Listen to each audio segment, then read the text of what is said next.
Well, good morning, good afternoon, good evening, wherever you are in the world. Today, we are here live with Co-working Live with Red Worldwide, and I'm Dr. Patience Jackson Rose, and I'm excited that you are here with us today. Today, we are going to be talking about the Agile leader and its role for people who are in the position of an executive or a business owner, an entrepreneur, or a person who is just learning to take on the role of leadership. And so this is a very, very important skill set. We want you to really take some notes today and just see how you could begin your path to becoming more agile as a leader.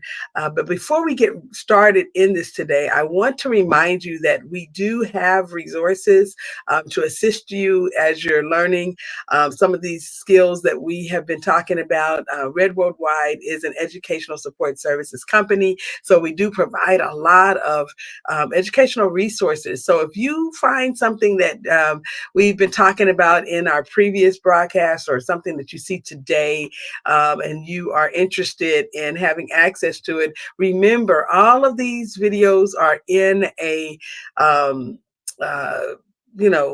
curated list, okay, if I can say it that way, on our podcast on YouTube. And you can also go to our website, redworldwide.org, and scroll down to the middle of the page, and you'll see Co-working Live, and you'll be able to click there, and you'll see the list of videos. There's over 70 videos there. We are very excited about, keeping this catalog of material that you will have to go back to and as a resource. It's free, so we want you to take advantage of our complimentary offerings. We also have newsletters that we post there that are free. If you would like to be able to take advantage of those newsletters, please sign up on the website. We don't send you offers for things, that are outrageous or anything like that. That newsletter is specifically designed to add value to your business, not to get you involved in some other kind of relationship there. So please, take advantage of our complimentary offering there. And then we also post our ebooks that are available to you. We try to post 3 every quarter. And so sometimes we're able to get in there 3 a month, in a quarter. And if that's the case during a time that we have a lot more time to do postings, you get a bonus. So, but they're free there on the site. So please take advantage of that. We do want to make sure that you have lots of resources. We have classes. There's some that are low cost, some are no cost, and then there's some that are at a cost. But we, do try to provide quality material for you as a business owner so that you have the ability to do business better. But with that said, Javon, I want you to roll our video. We have a little intro video because we want you to understand what agility is and how it works for people who are a leader in their company.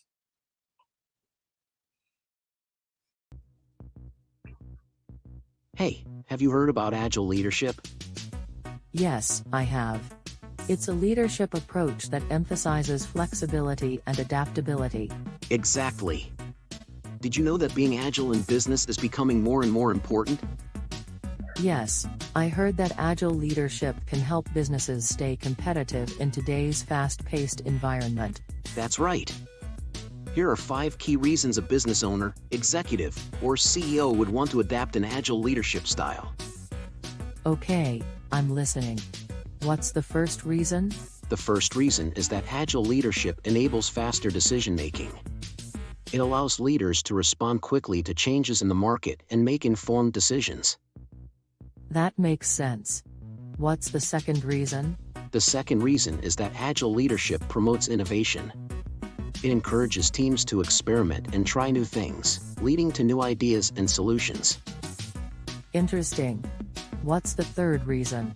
The third reason is that agile leadership improves team collaboration.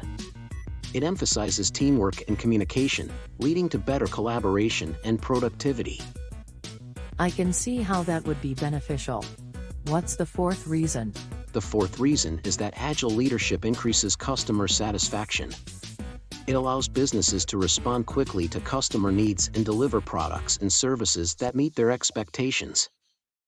That's important. What's the fifth reason? The fifth reason is that Agile leadership improves employee engagement. It empowers employees to take ownership of their work and contribute to the success of the business. Wow, those are all compelling reasons to adapt an Agile leadership style. I think I will get started with this today. Yes, they are. It's clear that being agile in business is essential for success in today's fast-paced environment.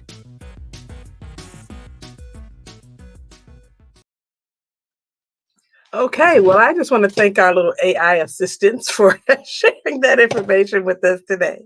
But, I find that, a lot of times we are able to learn new skills in different ways, by presenting them differently. And so I love sharing, from that perspective because it gives us a way of seeing it and, kind of changes things up a little bit. But what I want you to know is that every one of those reasons that he talked about are reasons that you should consider becoming a more agile leader. And I would say this, about this particular type of change. This is not something that happens immediately. It's an over time, kind of process because, you've been doing it the way you've been doing it. And sometimes, when we do things a certain way, we get used to the I don't know, we get used to our own path that we've been, traversing. And having the leadership change, will mean that every time something new occurs, you will have to adapt your previous responses, previous propensities for doing things a certain kind of way to using this style. So I don't want you to get I don't want you to get frustrated if you start going down this path and something doesn't quite work the way you wanted it to immediately. I want you to understand that this is a process, and the process itself is one that we, have to learn, patience concerning. And so let's kind of look at the slides and talk about agile leadership and what it would mean to make some changes, in your establishment. Okay, first slide, please. Okay, so I love this beautiful picture here.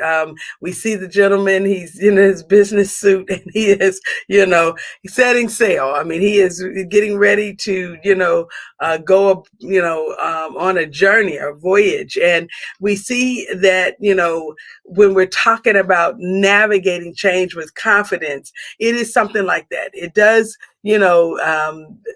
give us the feel of being on a journey or going on a voyage and having, the responsibility of, you know, steering the boat. You are not someone who's standing off on the side, making changes and watching things happen. You are right there in the process. So you are on the boat, okay?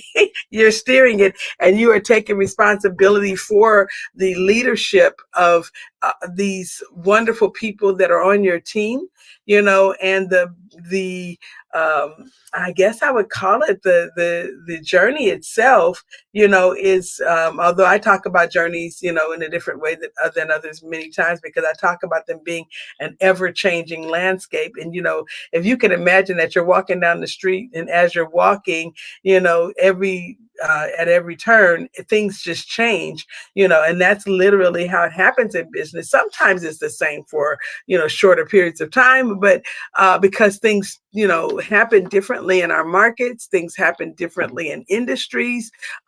Technology is changing so quickly. So as you're steering this boat and you're, going across these seas, sometimes, there are different types of conditions that can affect you. And it would require for you to be able to swiftly adapt to pivot strategies so that you can guide your team through uncertainty. And unwavering, confidence has to be yours. You've got to be in a position where you believe and you emit that belief, that you will definitely arrive at your destination, but you have to have creativity. You got to be able to have some speed, okay?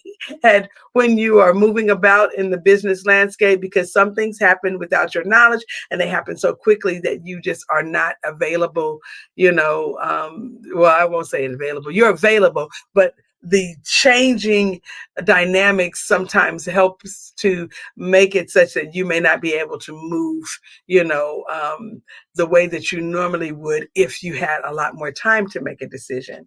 And so we're going to talk about what you can do to equip yourself.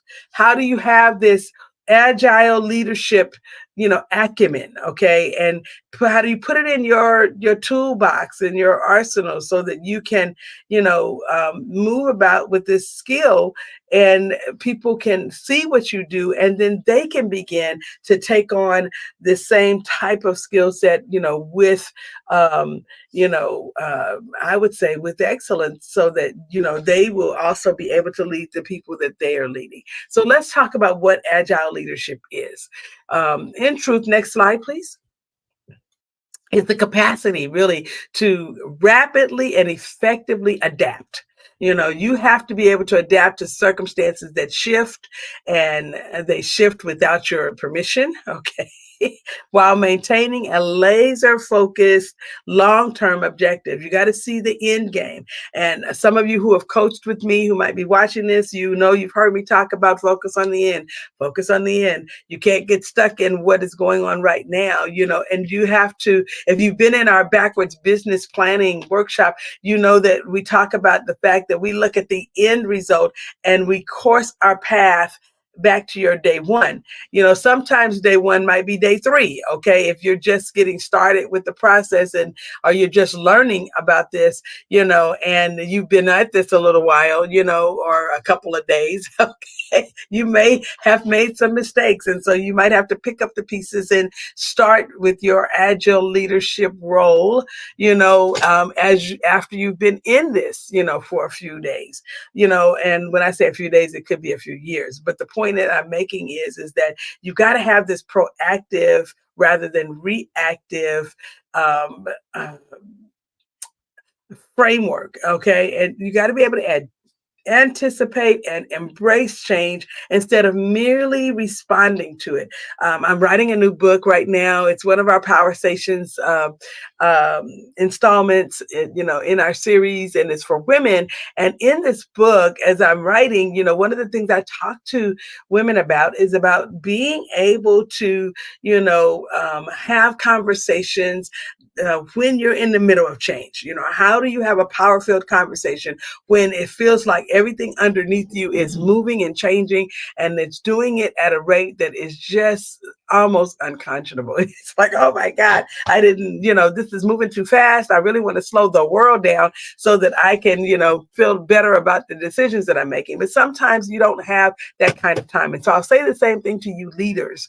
You don't have that kind of time. Sometimes you have to make a decision quickly, and you need to be nimble. Okay, NIMBLE. You got to be nimble. Agile leaders, they possess the unique ability to pivot strategies swiftly. They're nimble, all while keeping their teams aligned and motivated, because sometimes people, they don't understand why you're doing what you're doing and that you're doing what you're doing. I was talking to my team this morning about, some changes that we've made and how we've had to, change up some things with even receiving payments. There's some things happening in the industry with Zelle, and, people are being hacked.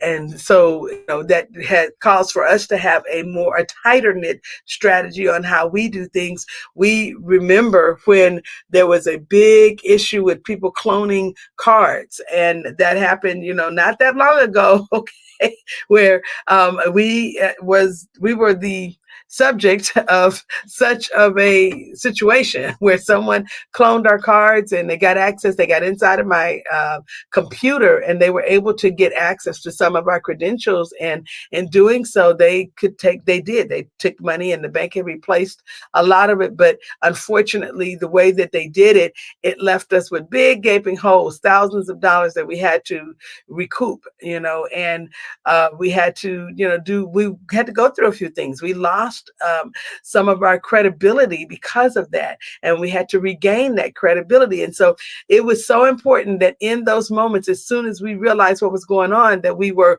agile, that we pivoted. But let me just tell you, some of that we didn't know for a while. So it was evolving, So like we talked about how sometimes the landscape is changing and it feels like the ground underneath you is moving. It could feel like an earthquake in your business, and the tectonics, okay, of what's going on could be very difficult for you to think through. But as an agile leader, you have to be able to, as I said, think on your feet, be nimble, so that you have the ability to model for your team. How do you stand resolute when some of these things are going on around you? How do you stay in the game, okay? When it seems as though you don't have very many people on your bench.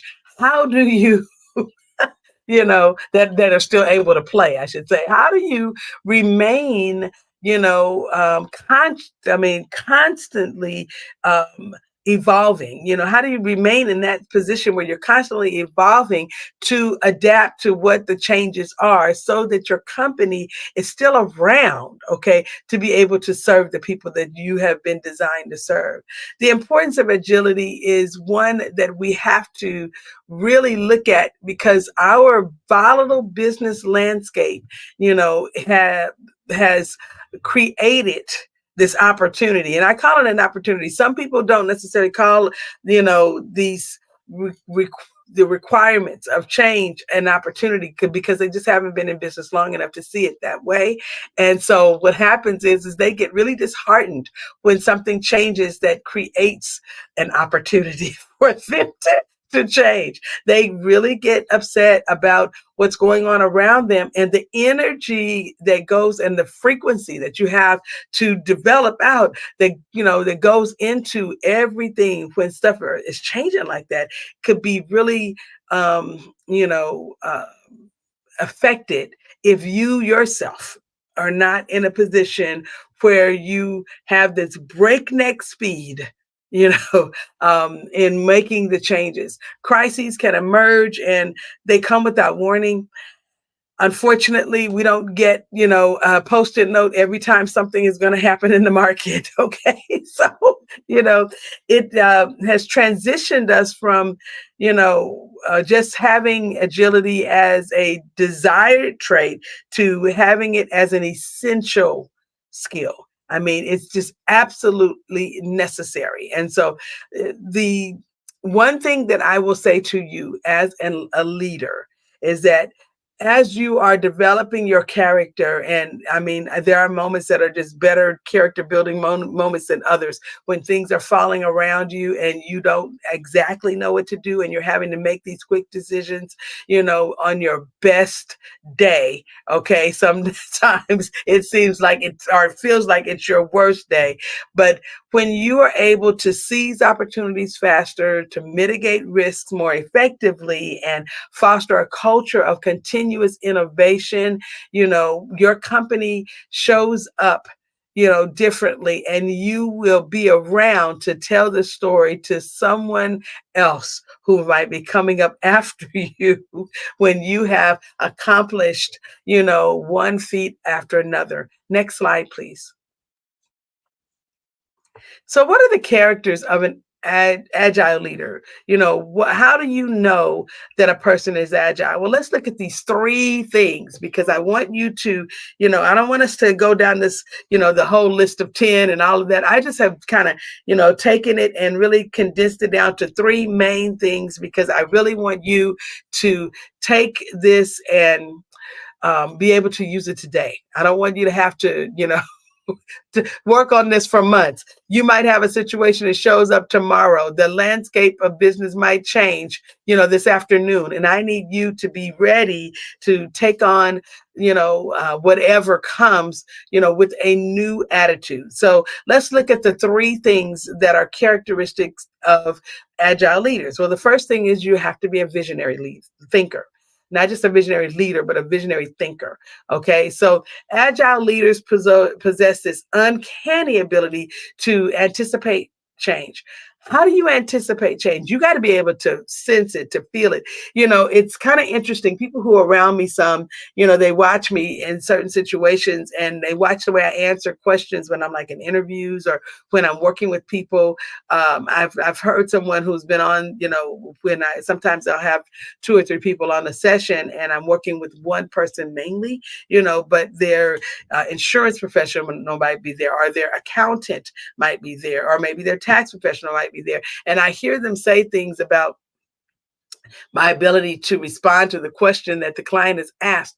And so one of the persons was like, how do you know it's like you're so quick to get the answers. I mean, we see you doing stuff. We don't know what you're doing. You come back with this answer. It's like, gosh, I would have had to go to college to figure that out, but it's a skill set that I've developed, in how to research things quickly, how to go to credible sources, how to package it, how do you present it, and how do I do that in, I don't know, 60 seconds or less. Okay, not quite 60 seconds, but, because sometimes I have to tell people that I'll get back to them, but I try to have an answer, at least a preliminary answer, for them within the 2-minute range, so that they feel that there's an ability for us to go and really speak to their specific situation later, but at least give them the, best case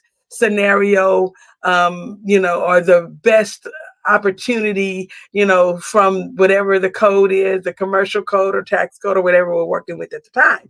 Well, and this is the same way, when you're faced with a situation and it happens like, right then, and you're having to look at, okay, what is happening and what do I need to be doing and what should my team be doing? Those are the kinds of things that go on in my mind. So I'm thinking in a visionary way, and I'm anticipating what some of the issues might be, okay, that if I did this, what could the outcome be? If I did this, what could the outcome be? And we'll talk about that in a few minutes. But I'm just saying that's what's going on in my mind. And then I even jot down in my little journal on my tablet, okay, if we went this way, this is what could happen. If we went this way, this is what could happen. Which is going to be the best scenario for the time frame that we're in.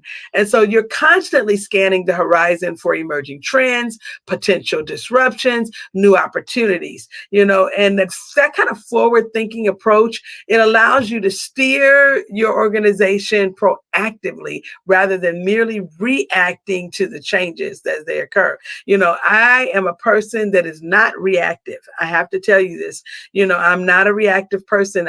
I'm not, I'm quick to make a decision, but I am not quick to just make moves in a reaction to something that occurred. I'll respond, but sometimes my response is silence and stay put. Okay.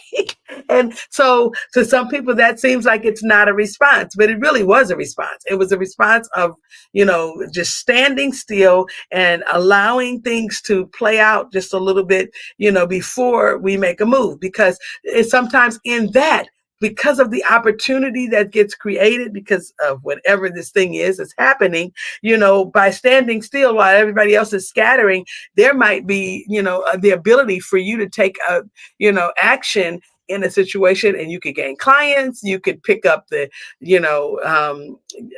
the fallout, okay, could end up being, a tremendous opportunity for you. You could rebuild right there while people were, scattering. Some people stayed. I mean, there are just lots of things that can happen. So having the visionary thought process that allows you to anticipate change and prepare for a future scenario, those two things, are the keys to visionary thinking. And they are the reasons why, a lot of companies have stood the test of time. And then having the decisiveness with flexibility. Some decisions that you make, you have to still be flexible in the decision. You made a swift decision, but in that decision, you see that you may need to make a different decision. So you have to be open to another course of action, because sometimes that course of action can be a course correction. And so for that reason, you cannot, just get, so rigid in your decision making that you don't plan for, other changes that might happen. I talk about earthquakes and how, you might have an earthquake, but right after it, you've got an aftershock or a set of aftershocks. Those aftershocks, can create sometimes more damage than the earthquake itself created. And so you have to be in a position that if you made a decision to move underneath the table and the aftershock happens and the table collapses, okay, you've got to be able to get out from underneath the table, And so, I mean, I'm looking at it from this standpoint because I live in California, or I lived in California for many years. And, I was raised in California. And so, we had a lot of earthquakes, and I learned a lot of lessons from earthquakes, trust and believe. But the thing that you want to know is that the application that I'm saying, this rapidly changing environment that, happens, in business, it really does give you the ability to, understand, how you move about, because it's sometimes perfect information is not available. You don't have all of the intel at once, and so you have to make informed decisions, and those decisions are going to be on a continuous information process. You're continually getting more intel, more information, and as you do, you're going to have to be quickly adapting, and pivoting with the new data as the circumstances change, okay, or as they emerge, as I have here. All right, and then you have to empower your team. Sometimes it's not important for you to give everybody all the information up front. You just can't do it. You may not even have the time, because things are happening so quickly. You don't have the information system to get people play by play, but you have to empower your teams to the point of where they trust you. And when you do that, when they give or get the commands that they get, they are not questioning your leadership. And even if they are, they're still moving forward with the questions. They're knowing that she's going to give me the answers, or he's going to give me the answers, or not. The answers might not be important, okay? Because sometimes the answers are not important, right now. And later, as we dissect everything, then their answers might emerge inside their own mind. They might be able to see that. And so you have to build an autonomous unit, capable of making quick decisions themselves. And when they see you do it, and then they can kind of dissect the way that you did it, when you begin to give them, the strategies that you're using as you're adapting to change, they can now be trusted to do the same without the constant oversight that some people who micromanage, are in the process of doing with their companies. You have to be in a position where you can delegate authority. And when you're there, the people who you're working with, your teams, whether they're contractors, employees, or vendors, or, volunteers, it's all the same when it comes to this particular area. When you are able to delegate authority, you have to be in a position where you can trust the people that you're working with. Because when you create a responsive organization that can swiftly address challenges and seize opportunities, you don't have to worry. You're not, having to, cover so much ground, feeling like you have to lay out and cover everything. That's not something that's necessary when you have the right team in place. Next slide, please. All right. So, what is the Agile Leadership Mindset? What is it? Okay. If when we're looking at it, I love this slide because it's such a beautiful display of, you know, the cloud of things that could be happening, and then you see this guy that's on this path, and he's walking into whatever he has no clue. Okay, of what is going on per se, in front of him, but he's moving forward as if, there is not going to be an obstacle ever in his path. And so agile leaders view change, they don't view it as a threat. Okay. They view it as a gateway to innovation and improvement. And that's one of the key things, when you have an agile mindset, you are seeing things differently. Yeah, I mean, I am thinking about our um, departed friend Steve Jobs, okay, who um, coined the phrase "think different." And when you're in a position where you have that different mindset, where the perspective that you have is one of, okay, this is not the end, this is a beginning of something. Okay. And so when you can see it that way, your environment is thriving. It's, always going to be, a opportunity for these reframing moments. Challenges are going to become opportunities.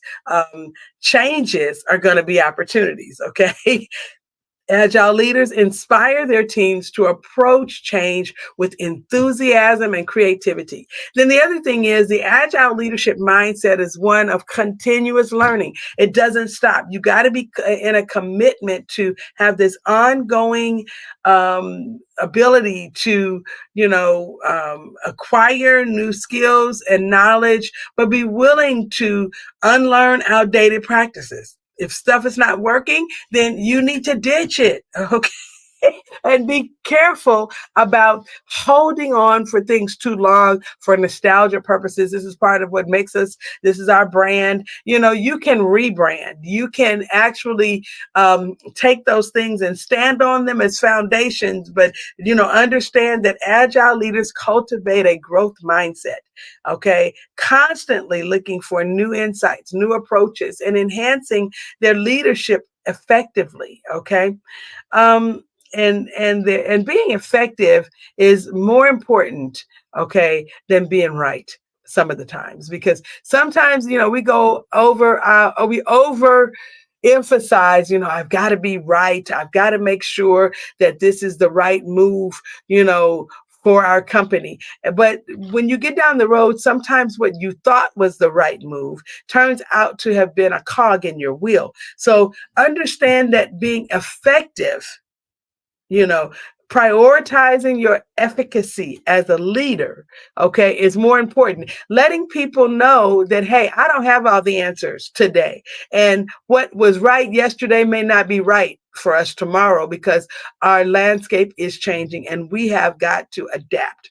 Okay, so having the adaptive thinking going forth in your mind is going to really um, give you the strategy to fit these new contexts that are coming forward. It helps you to remain flexible in your approach, and it gives you the ability to be ready to abandon plans that no longer serve your company well, because sometimes the plan doesn't serve well. And when it doesn't serve well, it doesn't serve at all. Okay. And so I need you to be understanding that in this moment, yes, I did say be understanding. That means that this is a future perfect kind of situation. I need you to navigate complex, ambiguous situations with confidence, even though you may not always know where you're going. You know what your end game is supposed to be, but if it changes, it's okay, because some things are no longer relevant. And when they are not relevant anymore, then that means your customer may need something different. And that gives you an opportunity to provide them with something new where you can serve them better. Next slide, please. So, how do we cultivate agility as a leader? How do we cultivate this? Next slide.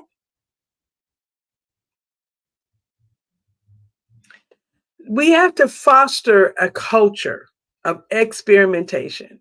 People have to be able to explore. They need to understand that it's okay in your organization for them to have a spirit of innovation, to be a risk taker, and to present something that might be different than what you have been using in the past. The environment where new ideas are welcomed and failure is viewed as a learning opportunity, that environment is one that is highly sought after for people who are coming to work for your company, with your company, or even people who might be funding your company. The culture of experimentation will naturally lead to greater adaptability and resilience within the organization. Now, I am not talking about making changes every single day. I'm saying that when you foster the culture of experimentation with the streamlined decision making process, those two things can land your organization in a place where there can be rapid iteration, that, and these feedback loops where people are constantly telling you, how they view what it is that you're doing and what that is doing for them, so that you can respond swiftly to a changing circumstance and make sure that it's serving the company and serving its culture and serving its employees and serving its customers, at the same level. Okay. Then you got to be able to stay connected to the market, develop keen awareness to what's going on in and around you. When you make a statement like, I don't care what other people who are my competitors are doing, there is, there's a lot in that statement. Okay. I get that, you want to continue to do what you're doing regardless of what anybody else is doing, but you got to stay connected to the market to some degree, because there are customer preferences, technological advancements. You could be missing out on serving your clients better and more completely than what you've been able to do before. So regularly engage in some, exploration, discovery sessions, talk to your customers, talk to partners, talk to industry experts, gain more diverse perspectives, learn more about what you're doing so that you can be in a position to offer more and to anticipate changes so that you can pivot your strategies proactively. Okay. And we have to understand that sometimes things happen. Next slide, please. I want to talk about some uncertainty. There are times where things are just, they feel like you are going through a doggone maze. I have had people, tell me this. Next slide. When they are challenged with things, where the uncertainty is happening and it's just unwavering, challenges, just don't seem to stop. Okay. It seems like, there's one thing after another. I've heard people use current terminology like the hits just keep on coming. There are responses that you can have, and so let's kind of take a look at these 4 areas and what a response that you can have and what the outcome could be if you took that response. So if you have a challenge, something that comes up, you use an agile leadership approach, using that agile leadership mindset and doing some of the things we've talked about, where you pivot quickly, and you make these changes, but staying open to the possibility of something, coming, new information that could also cause you to pivot even more or to make more significant, approaches that will be more, that would lead you in a position where you are having better benefits from those changes. You end up with and actually there are 3. I'm sorry, I told you that there are 4, but there are actually 3 things that we're going to look at, as far as the outcomes, but it'll lead you with a better outcome. So let's kind of take a look at the approaches and the challenge. Okay. So the market disruption, the market has been disrupted. Something has occurred where technology has taken over what you used to do. How do you, approach this? Well, your approach is rapid pivot to new business model. Okay. period. I mean, some of us are using AI, and I tell you, in this particular case, I would be using AI to help me look at all of the options that I have for a pivot in my business model. I had to do this, early last year when some things changed in some of the way that we were providing services. We needed to have a way to get our product to our clients quicker. And some of you might have heard me tell this story a little bit, but there have been times where, because of the influx of clients, especially around tax time, we had just so many people, and trying to serve them well was not going to be something we could do, the way that we were structured. And so because of the market disruption, we had to pivot quickly to a new business model. And in doing so, it says here increased market share. And that's exactly what happened. We were able to, have more to work with financially, so that it helped us to better support that change that we made and to continue down that path. If there's a global crisis like the pandemic, okay, how can you respond? Well, transparent communication and flexible work policies, being able to get people to understand what's going on and how it's affecting you and what it is that you're going to do about it quickly is going to be key when you're in the middle of a global crisis. And having some flexible work policies are going to be key, because while everybody is, seeing this global issue happen, they're also going through it with you. And so for that reason, you need to give them the ability to have, things structured in their homes appropriately so they can continue to do what they're doing. Or if there's going to be a change that affects the company, they have the ability to, move about, in the world the way they need to, so that if they have to add an extra job or do whatever they can do while going through this global scenario, they are in a position to do it. Then what happens is you have enhanced employee loyalty, because now they can see that you're doing everything within your power to help them stay, remain stable, and have this situation be sustainable. Okay. What if there's a technology shift? We've had that happen with AI, where some people, the jobs that they used to do are now being done, through a browser in ChatGPT. So I'll just say that this is where you have to invest in upskilling. People have to get more skills. They need to learn how to use the technology so that they can take advantage, or you can take advantage of what's going on with the new AI boom. If there's a technological shift that actually replaces their position, you need to be able to offer something new, give them the ability to move forward in your company, but maybe in a new position, and have the innovation to support that, because some people have the idea, but they don't have the innovation. And so as a result of that, they're not really able to offer what they'd like to offer. And what happens here is then now you have an industry leadership position that's been created, because of that shift. Okay. So, these are real world examples of what's going on right now and how agile leadership has helped companies. Next slide, please.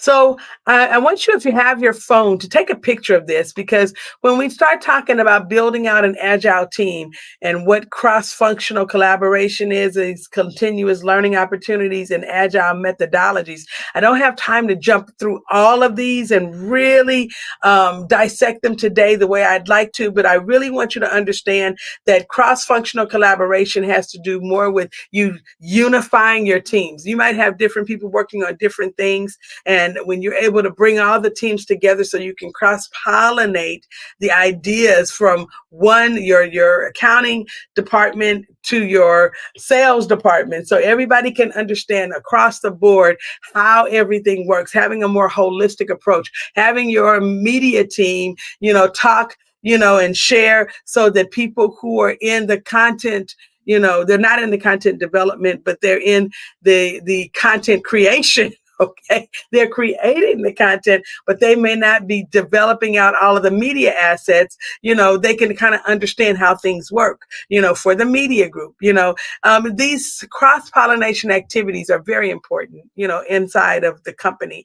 And then having, again, more continuous learning opportunities where there's ongoing training and people are constantly able to go to LinkedIn Learning or wherever you have them going. If you have your own courses, that you're producing courses, new courses, that they're able to have the ability to get these soft skills they need so they can continue to make your team, have your team have the level of continuous improvement that they need so that the culture of the company is one of improvement, always improvement. Okay. And then agile methodologies, how do we implement the methodologies beyond just the IT department? Okay. How do you adapt beyond the people that are helping to fix things? Okay.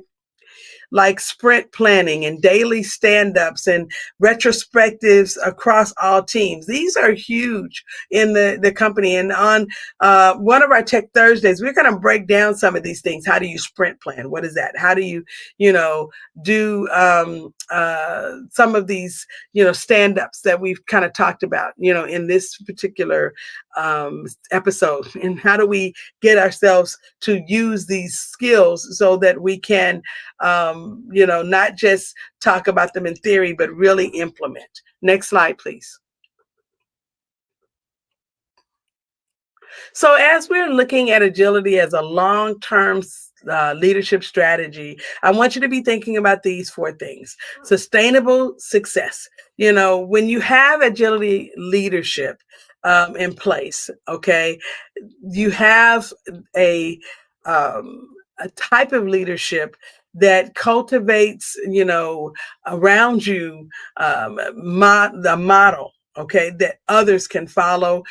It gives the environment, it gives the way for people to see an environment that is able to, be moving and fluid, not one that gets stuck so that if there is a problem, there takes a long time for it to be solved. I've been in organizations that are like that, where everybody knows there's a problem. We just keep tripping over the problem and nobody has done anything to fix it. And years go by and people quit and it's just awful. And so when we have the agile leadership model, because people see that we are paying attention to what's going on in our organizations, we are addressing things and we are moving in a way that is fruitful. Maybe they don't agree with all the way that we moved, but the reason we moved, but the fact that they see the effect. Like I tell people all the time, you might argue with me, but you cannot argue with my results. Okay. I may not have done it the way that you thought I should have. However, the fact that I did it made good sense, to me and to all of those who are the customers on the end of this. They received what they were supposed to receive with excellence. And that's what matters. Okay. And then it also positions you, when you have that agile leadership strategy, it positions you to be able to have a competitive advantage. Your unique value proposition is bright and shiny when you have that agile leadership style, because you can gain a significant competitive edge when you are able to respond faster than other people in the market. And I want to tell you that having that dynamic, forward-thinking, environment in your company is sometimes what causes people to choose you before they choose others.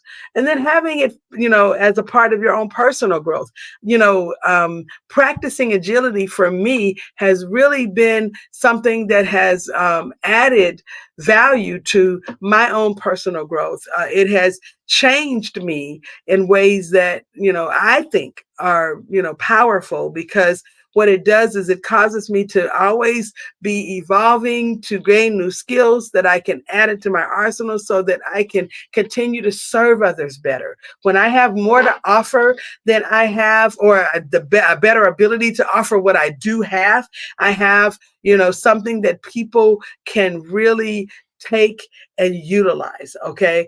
And they can use it for everything that it's worth. And so it's important, because I live for the benefit of others, that I'm constantly growing and constantly having new things to share. Well, this is kind of a call to action moment. I really urge you to reflect on your own leadership practices and see what we have offered here today that you can use to upgrade your skill set. Okay. And if you are interested in learning more about agile leadership and how it works, there are courses. We can steer you in the right direction, to get some certifications, because being agile does come, if you decide to do it, some formal education, you get certifications for that. Okay. It's something that you can post on LinkedIn, but it's also something that you can say to people, I have taken, gone the route of getting my leadership, highly focused on being, agile, and taking on this new skill set has given me the ability to have something better to offer, so embrace this new concept. And, if it's new to you, and if it's not new to you and it's something that you just haven't been using, but you've known about it, please take this time to slow down long enough to put it in place so that you have a tool that can help to make your company, more open to change, and be all that it can be for its clients, its customers, and for you, okay, the company at large. Thank you for watching, and thank you so much for being with us here on Co-working Live with Red Worldwide. And we'll see you again next time.